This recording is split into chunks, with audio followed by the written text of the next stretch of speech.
They thought they could get away with it. Then came the revenge. My boss cut my pay and demanded work strictly by instructions. Well, his company did not survive my perfect execution.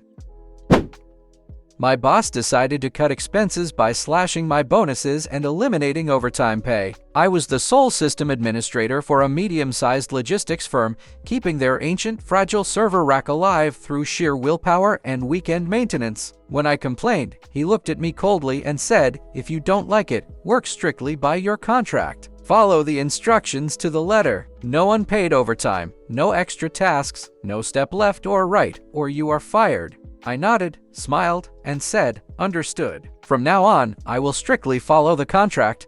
The very next Saturday, the main database server suffered a critical hardware failure. This server managed all shipping manifests, tracking numbers, and delivery schedules. The entire company's operations completely ground to a halt. The estimated losses for every single hour the system stayed offline were easily reaching tens of thousands of dollars. My phone started blowing up at 8 a.m. It was my boss, panicking and screaming into the receiver. I looked at my contract. It explicitly stated my working hours were Monday through Friday, 9 a.m. to 5 p.m. Weekend availability was not mentioned or compensated. I let the phone ring. He called 15 times. He sent desperate text messages ordering me to log in remotely and fix the database immediately before clients canceled their contracts. I replied with a short, polite text message, per our conversation and my strict contract rules. Saturday is not an authorized working day. I am not allowed to perform unauthorized tasks outside my official schedule without violating your direct orders. See you on Monday morning at 9 a.m. He tried calling again, but I put my phone on silent and enjoyed a wonderful, quiet weekend at the lake with my family. When I walked into the office on Monday at 9 a.m., the atmosphere was chaotic. The place looked like a war zone. Managers were crying, phones were ringing off the hook, and clients were canceling accounts in masses. My boss was waiting at my desk, his face completely red. "You're fired for gross negligence," he shouted. I calmly pointed to the HR director standing nearby and handed them a printed copy of my boss's written strict mandate. I was explicitly ordered to follow the contract to the letter and avoid unauthorized work, I explained. The HR director read the text messages, looked at the contract, and turned pale. They realized that firing me would result in a massive wrongful termination lawsuit that they would easily lose. Plus, the system was still completely dead, and I was the only person in the state who knew the custom administrator passwords to reboot it. The CEO called all of us into his office for an emergency meeting. He demanded to know why the server was left offline for over 48 hours. My boss immediately tried to throw me under the bus, claiming I maliciously abandoned the company during a crisis. I simply opened my laptop and showed the CEO the email where my boss cut my compensation and explicitly threatened to fire me if I did a single thing outside contract limits. The CEO stared at my boss with absolute fury. It turned out my boss had lied to upper management, claiming he saved money through staff optimization while pocketing a performance bonus for reducing the IT department budget. The company had lost over $200,000 in weekend revenue, and 3 major shipping clients had already officially terminated their contracts due to the massive blackout. The CEO looked at me and asked, "If we restore your original bonuses and double your current salary, can you fix this right now?" I replied, "Yes, but I want a new contract guaranteeing compensation for any emergency calls, signed immediately." The paperwork was drawn up and signed within 10 minutes. I sat down at my station, typed in the recovery commands, cleared the logs, and had the server fully operational in less than an hour. My boss was fired on the spot for gross incompetence and fraud. He was escorted out of the building by security, carrying his personal belongings in a cardboard box. The company survived, though it took months to recover the lost clients. Now, upper management treats me with absolute respect, and nobody ever tells me to follow the instructions to the letter anymore. Malicious compliance works beautifully. A millionaire uncle kicked my family out of our own house for years, but one day I found my grandfather's old will and left him without a single cent.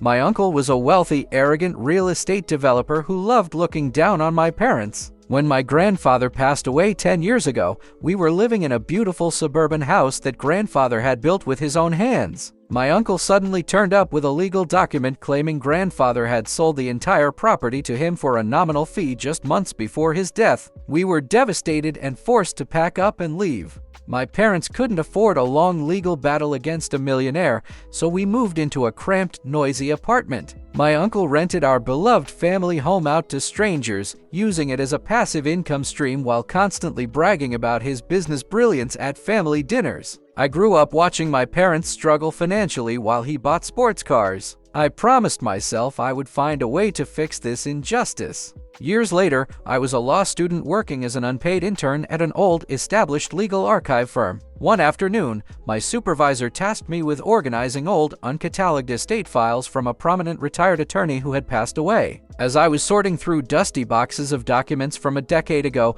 a familiar name caught my eye on a thick manila folder. It was my grandfather's full legal name. My heart stopped. I opened the file and found an official, fully notarized living trust and final will that had never been filed in court. It was drafted through a completely separate legal entity to keep it hidden from my greedy uncle. The document explicitly stated that the suburban house and the surrounding land were to be placed in an irrevocable trust managed solely for the benefit of my mother and her children.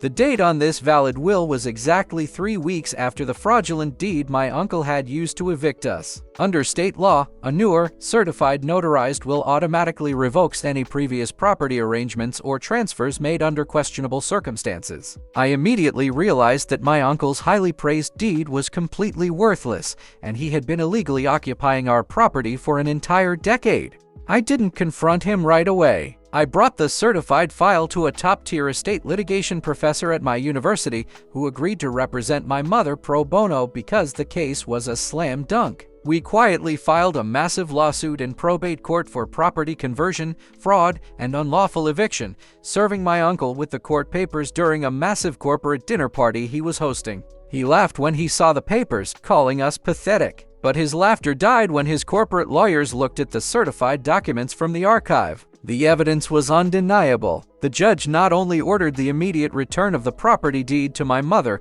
but also ordered a full accounting of all the rental income my uncle had illegally collected from the house over the past 10 long years. The court ruled that my uncle owed my parents every single dollar of rent he had collected, plus interest, totaling over $350,000. Because he had reinvested all his cash into highly leveraged, risky real estate projects, he did not have the liquid funds to pay the massive court judgment immediately. The court began placing liens on his personal assets and luxury vehicles. To prevent going to jail for asset hiding, my uncle was forced to liquidate his entire investment portfolio at a massive loss and sell his own primary residence. His wife left him during the chaotic legal proceedings, taking half of what little wealth he had left. He went from being a proud millionaire to living in a tiny, rented studio apartment completely avoided by the rest of the extended family. My parents moved back into our beautiful family home last month. The house requires some minor renovations paid for entirely by my uncle's confiscated funds. Seeing my mother sit on her porch again, crying tears of absolute joy, was worth every single hour of digging through those dusty legal archives. He tried to ruin us, but justice caught up with him in the end. My neighbor kept blocking my driveway with his huge truck and laughing in my face, until I remembered that the land under his fence belonged to me. My neighbor bought a massive commercial tow truck for his new business and decided that my driveway area was the perfect place to park it. The truck was so wide that it constantly blocked my car, forcing me to drive over my own lawn just to get out to work. When I politely asked him to park it on his own side or on the main street, he laughed in my face and told me to buy a smaller car or deal with it. I called the local police non-emergency line multiple times, but they claimed it was a civil property dispute because the street was a private neighborhood lane. The homeowner association was completely useless and refused to intervene. My neighbor became even more aggressive, purposely parking even closer to my vehicle and leaving his loud diesel engine idling at 5 a.m. just to annoy me. I decided to stop playing nice. I went to the county records office and paid for an official property line survey. A certified surveyor came out the following week and mapped the boundary lines precisely. To my absolute surprise, the survey revealed that my neighbor's wooden privacy fence, which he built 2 years ago, was actually constructed 3 feet inside my official property line. I smiled. I had an official legal map proving that a significant strip of land he considered his backyard actually belonged to me. I sent him a certified letter giving him 14 days to remove the illegal fence encroachment from my property, as required by local zoning laws. He threw the letter in the trash and left a mocking voicemail saying he would never tear down his expensive fence. I didn't ask him again. Instead, I hired a local construction crew and ordered 3 massive, multi-ton ornamental concrete retaining blocks. Each block weighed over 2 tons. I instructed the crane operator to place them precisely along my official property boundary line on the driveway lane. The placement was entirely legal, as it was completely within my own documented land. The concrete blocks were positioned in a perfect line, exactly where my neighbor usually opened his driver's side door when parking his commercial truck. That evening, he drove up and parked his truck in his usual spot right against my driveway. He didn't notice the blocks in the dark until he tried to step out of his cab and slammed his heavy steel door directly into the solid concrete. The impact severely dented his truck door and shattered his glass window. He jumped out of the passenger side screaming curses, demanding that I move the blocks immediately. I walked out with my property survey and a copy of the certified letter. I told him calmly, "The blocks are located entirely on my private property. If you touch them, I will press charges for criminal trespassing." He tried to back his truck out, but because the lane was so narrow and the concrete blocks were unyielding, his rear tire caught the edge of a block, destroying his custom alloy rim and popping the massive commercial tire. He was completely trapped. He couldn't open his door, and he couldn't maneuver his commercial truck without causing thousands of dollars of additional body damage. He had to pay a heavy-duty towing company $800 just to lift his truck out of the tight spot. The next day, I filed an official complaint with the city building inspector regarding his illegal fence. Faced with massive daily fines from the city, he had to spend thousands of dollars to hire contractors to tear down his fence and rebuild it 3 feet back, losing part of his yard. He can no longer fit his commercial truck in his driveway because his yard is now too narrow. He is forced to park it in a commercial lot miles away and pay a monthly fee. He doesn't look at me or speak to me anymore, which is exactly what I wanted. My driveway is completely clear, my lawn is recovering, and those beautiful concrete blocks are staying exactly where they are. A colleague stole my blueprints and passed them off as his own to get a promotion, but I designed an ideal building for him that collapsed like a house of cards. In a simulation. I worked as a senior structural designer at a major architectural firm. A younger colleague was constantly praised by management for his innovative ideas. In reality, he was secretly copying my early sketch concepts from our shared network drive and presenting them to the directors before I could finish my analysis. He used my hard work to secure a major promotion that I had been targeted for. When I confronted him privately, he smirked and said, "In this business, speed matters. Maybe you should work faster." I realized arguing would get me nowhere with management because he was charming and well-liked. I decided to let him steal something that would ruin his career instead. I spent 3 weeks creating a highly detailed blueprint for a massive, futuristic shopping complex. On the outside, the design looked absolutely stunning: dramatic glass cantilevers, open spaces, and minimalist support columns. However, deep within the structural calculations, I intentionally introduced a critical mathematical flaw. I altered the load-bearing distribution formulas for the central steel supports, making the roof look safe on paper but completely unstable under real stress. I saved the file under a tempting name, Top Secret Masterpiece Concept, on the shared network drive, knowing he checked my folders daily. Sure enough, within 2 days, the file was copied. That same Friday, he requested an urgent meeting with the executive board, claiming he had developed a revolutionary design that would win the firm a multi-million-dollar city contract. I sat quietly in the back of the conference room as he gave a passionate presentation. He took full credit for every single detail, basking in the praise of the CEO. "I spent months perfecting these load calculations to achieve this beautiful aesthetic," he lied smoothly. The board was captivated and immediately approved the project for submission to the city's independent engineering panel. Before a project of this scale can be approved for construction, the blueprints must be run through an advanced, independent stress simulation software managed by state engineers. I knew this process took exactly 1 week. My colleague was so confident that he began bragging around the office about his upcoming bonus and how he was transforming the company's future. The following Thursday, 3 senior inspectors from the State Engineering Board arrived at our corporate office unexpectedly. They didn't look happy. They demanded an immediate meeting with the CEO and the head designer listed on the project submission. My colleague proudly marched into the room, expecting a compliment. I was called in as a technical witness by my department head. The lead inspector slammed the simulation reports onto the table. "This design is an absolute death trap," he declared. The software simulation showed that under normal wind and snow loads, the entire central glass atrium would suffer a catastrophic structural failure within months of completion, causing a total collapse that would have killed hundreds of people. My colleague turned completely white. He tried to explain it was just a minor clerical error, but the inspectors pointed out that the flawed calculations were woven into the very foundation of the design. They accused him of extreme professional negligence and informed the CEO that our firm's engineering license was now under review due to this incredibly dangerous submission. The CEO turned his fury on my colleague. "You told the board you spent months calculating this," he roared. My colleague couldn't explain the math because he didn't understand it. He had just copied it. He was fired on the spot and stripped of his professional credentials. I was promoted to take his place and easily fixed the design for the city. He is now completely blacklisted from the industry. An apartment owner refused to return my deposit and accused me of damaging the walls, so I called the tax office and the Historic Preservation Society on him.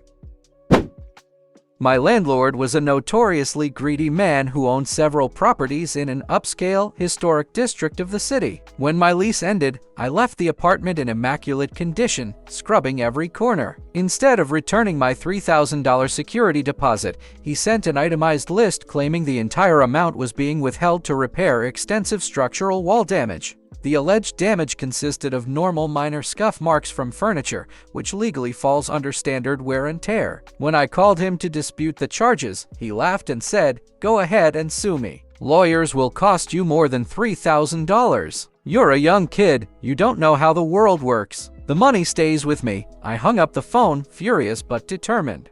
I decided to do some research. The building was an ancient townhouse constructed in the late 19th century, located inside a strictly protected historical preservation zone. I recalled that during my tenancy, the landlord had hired cheap, uncertified day laborers to knock down a thick interior brick wall to convert the layout into a trendy, open-concept studio apartment. I visited the city building department and requested the historical permit history for the property. As I suspected, there were absolutely no permits filed for structural modifications or wall demolition at that address for the past 20 years. He had altered a protected historic structure completely under the radar to charge higher rent, destroying original historical craftsmanship.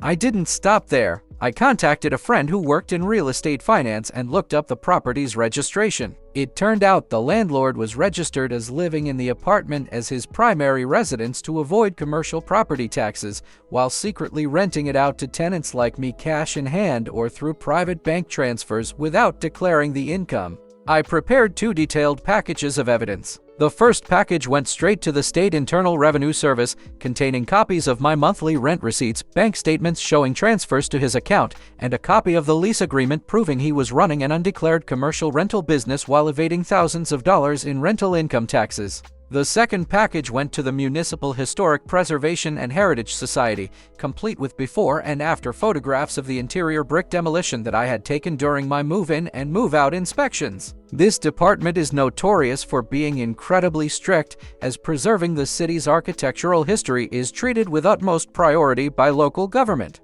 3 weeks later, the hammer dropped. The tax office launched a full audit into his finances, discovering he had been hiding rental income from 4 different properties for over 6 years. They hit him with a massive bill for back taxes, plus compounding interest and heavy penalties for intentional tax evasion, totaling over $35,000. Simultaneously, the historic building inspectors raided the property. They found the illegal layout modifications and issued an immediate citation. He was fined $10,000 for unauthorized destruction of a protected landmark and received a court order forcing him to hire certified historical restoration contractors to rebuild the brick wall to its original state. The restoration work cost him an additional $20,000. In total, his greed cost him over $65,000 because he didn't want to return my $3,000. He sent me a desperate check for the full deposit amount, begging me to withdraw my complaints, but but it was already too late. The city-state wheels were turning, and his empire of greed crumbled. Thanks for watching. Subscribe for more.